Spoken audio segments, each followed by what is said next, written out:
તો નમસ્કાર મિત્રો, સ્વાગત છે તમારું વિડીયોમાં। તો મિત્રો, આ ખેડૂત પોર્ટલ પર સ્માર્ટફોન સહાય યોજના ચાલુ છે। જે યોજના હેઠળ ખેડૂત મિત્રોને સ્માર્ટફોન એટલે કે મોબાઈલની ખરીદી કરવા માટે રૂપિયા 6000 સુધીની સહાય મળે છે। તો મિત્રો, આ સ્માર્ટફોન સહાય યોજનાની જે ઓનલાઈન અરજી છે તે અરજી કેવી રીતે કરવી તેની સ્ટેપ બાય સ્ટેપ માહિતી તમને આ વિડીયોના માધ્યમથી આપવામાં આવશે। તો મિત્રો, વિડીયોમાં પહેલી વાર આવતા હોય તો અમારી આ યુટ્યુબ ચેનલને સબસ્ક્રાઇબ જરૂરથી કરજો અને સાથે જ વિડીયોને લાઇક અને શેર પણ કરતા રહો।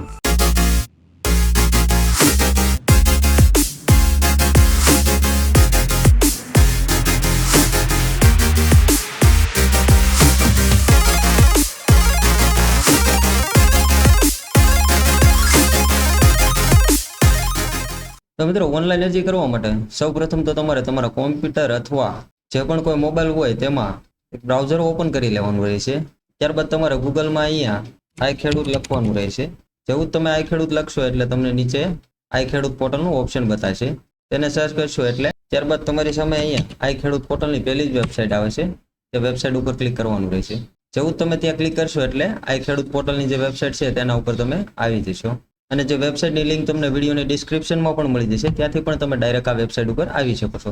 ત્યારબાદ તમને જોવા મળે છે યોજનાઓ, તેના ઉપર ક્લિક કરવાનું રહેશે। જેવું તમે તે યોજનાઓ ઉપર ક્લિક કરશો એટલે એક ન્યૂ વિન્ડો ખુલી જશે।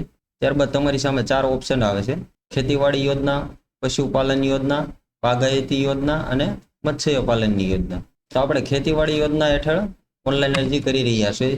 તો તેના માટે આપણે અહીંયા ખેતીવાડી યોજનાઓમાં અહીંયા ક્લિક કરવાનું ઓપ્શન જે છે તેના ઉપર ક્લિક કરવાનું રહેશે। જેવું જ આપણે તેના ઉપર ક્લિક કરીએ એટલે એક ન્યૂ વિન્ડો ખુલી જાય છે। ત્યારબાદ ખેતીવાડી યોજનાઓ હેઠળ જે પણ કાંઈ યોજનાઓ ચાલુ છે તે તમને અહીંયા જોવા મળી જાય છે। જેમ કે કૃષિ યાંત્રીકરણ, પોસ્ટ હાર્વેસ્ટના ઘટકો, જેમાં પાક સંગ્રહ ટ્રક્ચર ગોડાઉન યોજના છે। ત્યારબાદ રાજ્ય ખેડૂત દ્વારા ખરીદવામાં આવતા સ્માર્ટફોન સહાય આપવાની યોજના અને સિંચાઈ સુવિધા માટેના ઘટકો, જેમાં પાણીના ટાંકા બનાવવા માટેની સહાય યોજના છે। તો આપણે અહીંયા સ્માર્ટફોન સહાય યોજનાની ઓનલાઈન અરજી કરવાની છે। તો તેના માટે આપણે અહીંયા જે સ્માર્ટફોનની ખરીદી કરવા પર સહાય છે તેના ઉપર ક્લિક કરીશું। ક્લિક કર્યા બાદ તમારી પાસે આવું કંઈક પેજ આવશે, જેમાં આપણે અહીંયા સ્માર્ટફોનની ખરીદી પર સહાય ઘટકનું નામ છે। ત્યારબાદ સહાયનું ધોરણ છે કે ખેડૂત મિત્રોને સ્માર્ટફોનની ખરીદ કિંમતના 40% સહાય અથવા રૂપિયા 6000 બેમાંથી જે ઓછું હોય તે મળવાપાત્ર છે। એટલે મેક્સિમમ વધારે ને વધારે કિંમતમાં તમે 15000 સુધીનો ફોન લઈ લો તો તમને કુલ 6000 સુધીની સહાય મળવાપાત્ર છે। અને હોઈ શકે કે તમે 10000નો ફોન લ્યો તો તેના માટે 40% લેખે ફક્ત 4000 રૂપિયા સહાય મળવાપાત્ર થાય છે। તો જે પણ કોઈ ખેડૂત મિત્રોને આ યોજના હેઠળ ઓનલાઈન અરજી કરવાની હોય તો તેની છેલ્લી તારીખ છે 24/6/2024। ત્યાર સુધીમાં આ યોજના માટે સહાય લેવા ઈચ્છતા હોય તો તમારે આ યોજના હેઠળ અરજી કરવાની રહેશે। ત્યારબાદ હવે અહીંયા તમને અરજી કરવાનું ઓપ્શન બતાવતું હોય છે, તેના ઉપર આપણે ક્લિક કરવાનું રહેશે। ક્લિક કર્યા બાદ તમારી પાસે આવું કંઈક પેજ આવે છે, જેમાં તમને એ પૂછવામાં આવશે કે તમે રજિસ્ટર્ડ અરજદાર છો? તો અહીંયા તેની બાજુમાં પસંદનું એક ઓપ્શન જોવા મળે છે, તેમાં આપણે ના સિલેક્ટ કરી દઈશું અને ત્યારબાદ આગળ વધવાનું જે ઓપ્શન છે તેના ઉપર ક્લિક કરીશું। ક્લિક કર્યા બાદ તમારી પાસે 4 સ્ટેપ આવે છે। એક નવી અરજી કરવા પર ક્લિક કરો, એક અરજી અપડેટ કરવા પર ક્લિક કરો અને એક અરજી કન્ફર્મ કરવા પર ક્લિક કરો અને છેલ્લે છે અરજી પ્રિન્ટ કરવા પર ક્લિક કરો। તો આપણે પહેલા તો અહીંયા નવી અરજી કરવા પર ક્લિક કરો, તેના ઉપર ક્લિક કરવાનું રહેશે। ક્લિક કર્યા બાદ તમારી પાસે આવું ફોર્મ ખુલી જાય છે, જેમાં તમારે અહીંયા અરજદારનું આધાર કાર્ડ પ્રમાણે નામ લખવાનું રહેશે। ત્યારબાદ અહીંયા પિતા કે પતિનું નામ આવશે। ત્યારબાદ જે છેલ્લે અહીંયા અટક લખવાની આવશે અને જે નામ છે એ તમે ઇંગ્લિશ અથવા ગુજરાતી કોઈ પણ લેંગ્વેજમાં લખી શકો છો। ત્યારબાદ અહીંયા જાતિ સિલેક્ટ કરવાનું આવશે, જે તમને અહીંયા ઓપ્શન જોવા મળે છે, જાતિ પસંદ કરો। ત્યાંથી આપણે જે કેટેગરી લાગુ પડતી હોય તે પ્રમાણે SC, ST, OBC, જનરલ અને આર્થિક રીતે નબળા તે પ્રમાણે સિલેક્ટ કરવાનું રહેશે। ત્યારબાદ અહીંયા લિંગમાં સ્ત્રી અથવા પુરુષ સિલેક્ટ કરવાનું રહેશે। હવે ત્યારબાદ અહીંયા તમારે જિલ્લો સિલેક્ટ કરવાનો રહેશે, જે જિલ્લો તમારે લાગુ પડતો હોય તે। તો અત્યારે જે સ્માર્ટફોનની સહાય યોજના છે તે તમામ જિલ્લાઓમાં ચાલુ છે। તો આપણે જિલ્લો સિલેક્ટ કરી લઈશું। ત્યારબાદ અહીંયા બાજુમાં તમને તાલુકાનું ઓપ્શન જોવા મળે છે, ત્યાં આપણે તાલુકો પસંદ કરો લખેલ છે, તેમાં આપણે જે તાલુકો લાગુ પડતો હોય તે તાલુકો સિલેક્ટ કરવાનો રહેશે। ત્યારબાદ અહીંયા ગામ સિલેક્ટ કરવાનું ઓપ્શન આવે છે, જેમાં તમે ખાસ ધ્યાન દેજો કે જે ગામ સિલેક્ટ કરવાનું છે તે તમે રહેતા કોઈ પણ જગ્યાએથી હો, પણ જે તે ગામમાં તમારી જમીન હોય તે જ ગામ અહીંયા પસંદ કરવાનું રહેશે. અને ત્યારબાદ જે ગામમાં તમે રહેતા હોય તે અહીંયા તમારે સરનામું છે ત્યાં તમારે ગામનું નામ લખવાનું રહેશે. ત્યારબાદ અહીંયા જે પિનકોડનું કોલમ છે તેમાં આપણે પિનકોડ એન્ટર કરવાનો રહેશે. ત્યારબાદ નીચે દિવ્યાંગ છો કે કેમ તેમાં જો કોઈ પણ અરજદાર દિવ્યાંગ હોય તેના માટે હા સિલેક્ટ કરવાનું રહેશે, અન્યથા ના સિલેક્ટ કરવાનું રહેશે. ત્યારબાદ અહીંયા તમને ખેડૂતનો પ્રકાર જોવા મળશે. તેમાં 3 પ્રકાર આવે છે. 1 થી 2 હેક્ટર સુધીની જમીન હોય તો નાના ખેડૂત કહેવાય. 1 હેક્ટર કે તેથી ઓછી જમીન હોય તેને સીમાંત ખેડૂત કહેવામાં આવે છે.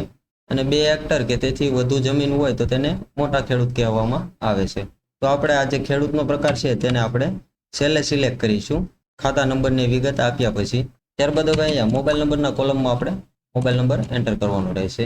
ત્યારબાદ નીચે આધાર કાર્ડનું કોલમ છે, જે કોલમમાં અહીંયા આધાર કાર્ડ નંબર એન્ટર કરવાનો રહેશે. અને ત્યારબાદ નીચે અહીંયા જે ચેકબોક્સ દેખાય છે તેના ઉપર આપણે ટિક કરી લેવાનું રહેશે. ત્યારબાદ નીચે તમને 3 ઓપ્શન જોવા મળે છે, જેમાં તમે આત્માનું રજીસ્ટ્રેશન ધરાવશો તો તેમાં આપણે ના સિલેક્ટ કરવાનું રહેશે. એ જ રીતે તમે સહકારી મંડળીના સભ્ય છો તો તેમાં પણ આપણે ના સિલેક્ટ કરવાનું રહેશે. અને ત્યારબાદ તમે દૂધ ઉત્પાદક સહકારી મંડળીના સભ્ય છો તો તેમાં પણ આપણે ના સિલેક્ટ કરવાનું રહેશે. ત્યારબાદ નીચે અહીંયા બેંકની વિગત આવે છે. જે બેંકની વિગત કમ્પલસરી નથી, તો તમે ઈચ્છો તો ભરી શકો છો, બાકી તમે તે છોડીને આગળ પણ વધી શકો છો. તો બેંકની વિગત ભરવા માટે તમારે અહીંયા આઈએફસી કોડ એન્ટર કરવાનો રહેશે. જે આઈએફસી કોડ એન્ટર કર્યા બાદ અહીંયા 100 બેંક ડિટેલનું ઓપ્શન છે તેના ઉપર ક્લિક કરશો એટલે બેંક નામ અહીંયા બતાવી દેશે. અને ત્યારબાદ તમારે બેંકનો જિલ્લો અહીંથી સિલેક્ટ કરવાનો રહેશે. ત્યારબાદ બેંક બ્રાન્ચ સિલેક્ટ કરવાની રહેશે. અહીંયા તમારે બેંકનો ખાતા નંબર એન્ટર કરવાનો રહેશે. અને અહીંયા કન્ફર્મ ખાતા નંબર એટલે કે બીજી વાર અહીંયા ખાતા નંબર એન્ટર કરવાનો રહેશે. અને ત્યારબાદ અહીંયા બેંક પ્રમાણે અરજદારનું નામ એન્ટર કરવાનું રહેશે. અને બેંક પ્રમાણે અહીંયા અરજદારનું જે પણ કાંઈ સરનામું હોય તે એન્ટર કરવાનું રહેશે. આ રીતે તમે બેંકની વિગત ભરી પણ શકો છો. તો આપણે અહીંયા બેંકની વિગત છોડી દઈએ છીએ. અને ત્યારબાદ અહીંયા જમીનની વિગતો હોય છે, તેમાં આપણે ફરજિયાત સ્ટેપ બાય સ્ટેપ બધી વિગતો ભરવાની રહેશે. તો અહીંયા તમને જોવા મળશે કે તમે કેવા પ્રકારના ખાતેદાર છો તે પસંદ કરો. તો તેમાં જે પસંદ કરવાનું ઓપ્શન છે તેના ઉપર ક્લિક કરી જમીન રેકર્ડ ધરાવું છું તેના ઉપર ક્લિક કરવાનું રહેશે. ક્લિક કર્યા બાદ જે પણ ઉપર તમે જિલ્લો, તાલુકો અને ગામ સિલેક્ટ કરેલ છે તે ડિફોલ્ટ આવી જશે. અને ત્યારબાદ અહીંયા નીચે જે ખાતા નંબરનું ઓપ્શન છે તેમાં આપણે ખાતા નંબર પસંદ કરવાનો ઓપ્શન છે તેના ઉપર ક્લિક કરીશું એટલે તે ગામમાં જેટલા પણ ખાતા નંબર હોય તે બધા આપણી સામે બતાવી દેશે. તેમાંથી જે જમીનનો ખાતા નંબર હોય 8 પ્રમાણે તે ખાતા નંબર આપણે અહીંયા સિલેક્ટ કરવાનો રહેશે. ઓકે, તો ત્યારબાદ ખાતા નંબર સિલેક્ટ કર્યા બાદ ત્યારબાદ તમને અહીંયા બાજુમાં ખાતેદારોનું ઓપ્શન જોવા મળશે, જેમાં તમે ખાતેદારો પસંદ કરો તે ઓપ્શન ઉપર ક્લિક કરશો એટલે જે પણ કાંઈ 8 પ્રમાણે ખાતેદારના નામ છે તે બધા તમારી પાસે ખુલી જશે. અને જે નામ ઉપર તમારે ફોર્મ ભરવાનું હોય તે નામ અહીંયા સિલેક્ટ કરવાનું રહેશે. નામ સિલેક્ટ કર્યા બાદ અહીંયા તમારે જમીનનો વિસ્તાર જોવાનો રહેશે કે જમીનનો વિસ્તાર જે છે તે કેટલો વિસ્તાર છે. તો અહીંયા અમે જે ફોર્મ ભરી રહ્યા છીએ તેમાં 2 હેક્ટર કરતાં વધારે વિસ્તાર છે. તો તે પ્રમાણે તમને અગાઉ પણ જણાવ્યું હતું ઉપર કે આપણે જે ખેડૂતનો પ્રકાર છે તે આપણે છેલ્લે સિલેક્ટ કરીશું. તો 2 હેક્ટર કરતાં વધારે વિસ્તાર હોવાથી આપણે મોટા ખેડૂત સિલેક્ટ કરીશું. ત્યારબાદ આપણે નીચે આવીશું. ત્યાં નીચે તમને અહીંયા કેપ્ચર કોડ બતાવે છે તે કેપ્ચર કોડ આપણે અહીંયા એન્ટર કરવાનો રહેશે. અને ત્યારબાદ જે અરજી સેવ કરવાનું ઓપ્શન છે તેના ઉપર ક્લિક કરવાનું રહેશે. જેવું જ તમે તેના ઉપર ક્લિક કરશો એટલે અરજી સેવ થઈ જશે. હોઈ શકે કે ક્યારેક આવો પણ મેસેજ આવી શકે નો સેશન ફાઉન્ડ કે પછી કેપ્ચર કોડ ઇનવેલિડ. તો તેના માટે તમારે ફરીવાર કેપ્ચર કોડ અહીંયા એન્ટર કરીને ફરીવાર અરજી સેવ કરવાનું જે ઓપ્શન છે તેના ઉપર ક્લિક કરવાનું રહેશે. ત્યારબાદ જેવી તમારી અરજી સેવ થઈ જાય એટલે તમારી પાસે આવો મેસેજ આવશે કે તમારી નોંધણી થઈ ગઈ છે, જેનો અરજી નંબર છે, અને તે અરજી અપડેટ કરવા માટે અને કન્ફર્મ કરવા માટે આગળ વધો. ત્યારબાદ હવે આપણે અહીંયા બીજા સ્ટેપમાં અરજી અપડેટ કરવા પર અહીં ક્લિક કરો તેના ઉપર ક્લિક કરવાનું રહેશે. ત્યારબાદ તમારી સામે આ રીતનું કંઈક પેજ આવે છે. તેમાં તમારે જે અહીંયા બાજુમાં કેપ્ચર કોડ બતાવે છે તે કેપ્ચર કોડ અહીંયા કોલમમાં એન્ટર કરવાનું રહેશે. અને તે કેપ્ચર કોડ એન્ટર કર્યા બાદ નીચે તમને સર્ચ અને શોધોનું ઓપ્શન જોવા મળે છે, તેના ઉપર ક્લિક કરવાનું રહેશે. હોઈ શકે કે કેપ્ચર કોડની આવી એરર આવે તો તેના માટે અહીંયા ઓકેનું ઓપ્શન છે તેને ક્લિક કરીને ફરીવાર અહીંયા કેપ્ચર કોડ એન્ટર કરવાનો રહેશે. અને ત્યારબાદ ફરીવાર અહીંયા સર્ચનું જે ઓપ્શન છે તેના ઉપર ક્લિક કરવાનું રહેશે. ત્યારબાદ તમારી પાસે અરજી અપડેટ કરવા માટેનું ફોર્મ ખુલી જશે, જેમાં તમને કોઈ પણ સુધારા વધારા લાગતા હોય તો તમે હજી સુધારા કરી શકો છો. તો હવે આગળ આપણે અહીંયા આધાર કાર્ડ નંબર એન્ટર કર્યો તો તેની નીચે જે ચેકબોક્સ છે તેને ટિક કરવાનું રહેશે. અને તમે નીચે બેંકની વિગત પણ એન્ટર કરેલ હોય તો તેની માટે તમારે કન્ફર્મ બેંક ખાતા નંબર એન્ટર કરવાનો રહેશે અને ત્યારબાદ નીચે અહીંયા આપણે જે કેપ્ચર કોડ છે તે કેપ્ચર કોડ અહીંયા એન્ટર કરવાનો રહેશે અને ત્યારબાદ અરજી અપડેટ કરવાનું ઓપ્શન છે તેના ઉપર ક્લિક કરવાનું રહેશે. ત્યારબાદ અરજી અપડેટ થઈ જાય એટલે તમારી પાસે આ રીતનો મેસેજ આવશે. તમારી અરજી નંબર છે જે અરજી અપડેટ થઈ ગઈ છે. હવે આગળ અરજીને કન્ફર્મ કરવા માટે અરજી કન્ફર્મના બટન ઉપર ક્લિક કરો તો અરજી કન્ફર્મનું બટન તમને અહીંયા જોવા મળે છે ત્રીજા સ્ટેપમાં. તેના ઉપર હવે આપણે અહીંયા ક્લિક કરીશું. ત્યારબાદ તમારી પાસે આવું પેજ આવે છે જેમાં આપણે અહીંયા જે કેપ્ચર કોડ છે બાજુમાં તે અહીંયા કોલમમાં એન્ટર કરવાનું રહેશે અને ત્યારબાદ જે સર્ચ શોધવાનું ઓપ્શન છે તેના ઉપર ક્લિક કરવાનું રહેશે. એટલે તમારી પાસે ફરી એકવાર અરજી કન્ફર્મ કરવા માટે ફોર્મ ખુલી જશે. તો તમારે આ છેલ્લો સ્ટેપ છે એટલે તેના માટે તમારે બધી જ વિગત કમ્પ્લીટ ઓકે છે તે ચેક કરી પછી જ અરજીને કન્ફર્મ કરવાની રહેશે.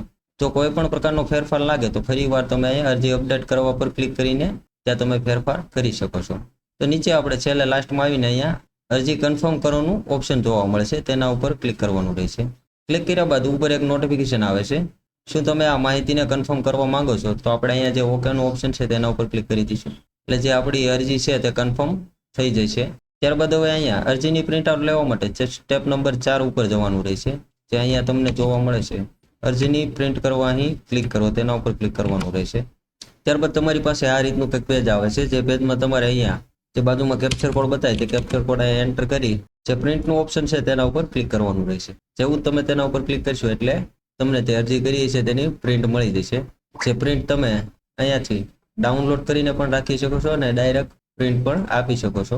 ત્યારબાદ તમારે જ્યાં સુધી પૂર્વ મંજૂરીનો ઓર્ડર ના આવે ત્યાં સુધી તમારે આ પ્રિન્ટ પોતાની પાસે જ સાચવીને રાખવાની રહેશે અને જ્યાં ખેડૂતની સહી છે ત્યાં ખેડૂતની સહી અથવા અંગૂઠાનું નિશાન કરવાનું રહેશે. અને ખેતીવાડી શાખામાંથી મંજૂરી મળ્યા બાદ તમારે ફોનની ખરીદી કરવાની રહેશે અને ખરીદી કર્યા બાદ તમારે અહીંયા જોડેલ જે પણ કાંઈ ડોક્યુમેન્ટ છે જે તમારે લાગુ પડતા હોય તે પ્રમાણે તમારે અરજીમાં જોઈ તે ડોક્યુમેન્ટ સાથે જોડીને ફોનના બિલ સાથે રજૂ કરવાના રહેશે. તો આ રીતે મિત્રો તમે સ્માર્ટફોન સહાયની ઓનલાઈન અરજી કરી શકો છો. અને આ સિવાય કોઈ પણ પ્રશ્ન હોય તો તમે વિડીયોમાં કમેન્ટ પણ કરી શકો છો જ્યાં તમારા પ્રશ્નનો જવાબ દેવાનો અમે પૂરેપૂરો પ્રયત્ન કરીશું. અને મિત્રો આવી જ નવી યોજનાઓની માહિતી માટે અમારા સોશિયલ મીડિયા ગ્રુપ વોટ્સઅપ તેમજ ટેલિગ્રામમાં તમે જોડાઈ શકો છો જેની લિંક તમને વિડીયોની ડિસ્ક્રિપ્શનમાં મળી જશે. તો મિત્રો ફરી મળીશું એક નવા ટોપિક સાથે નવા વિડીયોમાં. ત્યાં સુધી જય હિન્દ, વંદે માતરમ.